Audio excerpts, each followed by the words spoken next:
कराची का एक गर्म दिन था।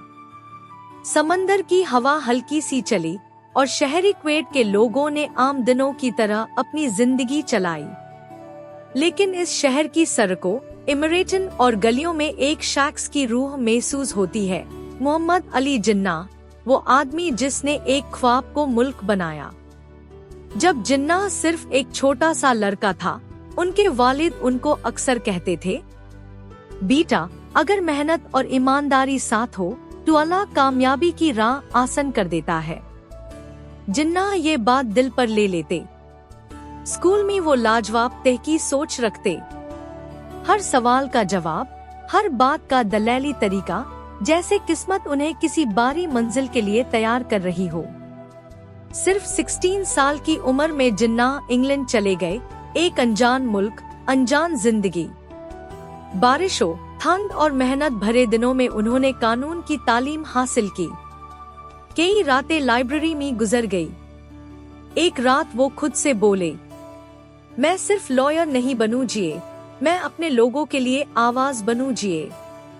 और वक्त ने साबित कर दिया, उनकी आवाज ने तारीख बदल दी। जब जिन्ना वापस आए, वो साउथ एशिया के सबसे ताकतवर बैरिस्टर बन गए।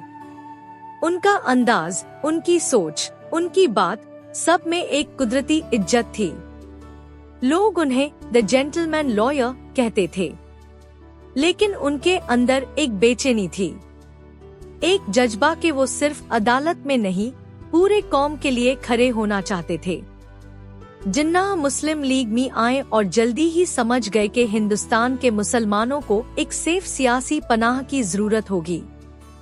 जब उन्होंने देखा कि मुसलमानों के हक रोज रोज दबाए जा रहे हैं, उनका जज्बा और बढ़ गया। एक जलसा में उन्होंने कहा, हम एक कौम है और एक कौम को अपनी पहचान और अपना घर चाहिए। लोगों के दिलों में उम्मीद की रोशनी जग गई। जिन्ना की तबीयत कमजोर होती जा रही थी, मगर कौमी मिशन उनकी थकान से बहुत बढ़ा था। एक रात उनकी बहन फतिमा जिन्ना ने कहा, आपकी सेहत। जिन्ना मुस्कुराए। फतिमा, अगर मैं रुक गया तो पूरी कौम रुक जाएगी। उनकी हिम्मत दीवार बन गई।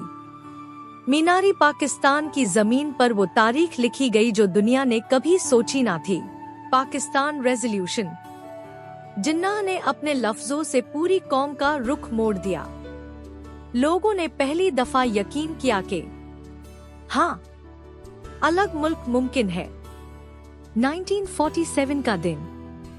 नजर अली रातों, खून, कुर्बानियों और मुसीबत से भरा सफर आखिर अपनी मंजिल तक आ गया।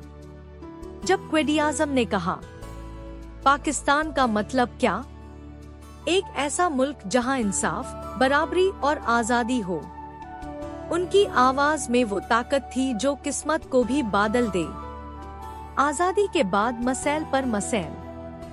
लाखों मुहाजिरीन, हॉस्पिटल नहीं, मकान नहीं, दवाई नहीं, रेशन नहीं, मगर जिन्नाह को हर वक्त उम्मीद थी।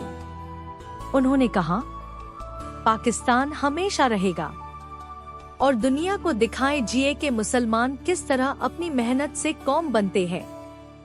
जब उनकी तबीयत बहुत नाजुक हो गई, उन्होंने एक नाम लिया, पाकिस्तान, और फिर उनका सफर मुकम्मल हो गया।